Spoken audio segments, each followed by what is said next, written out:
right. Give me a pass. Ethan! Thank you.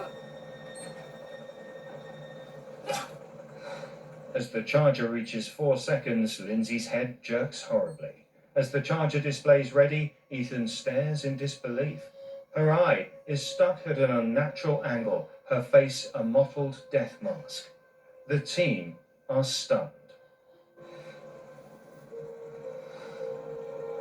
Ethan is open-mouthed as he cradles Lindsay, then lifts her towards him and rests her head on his shoulder.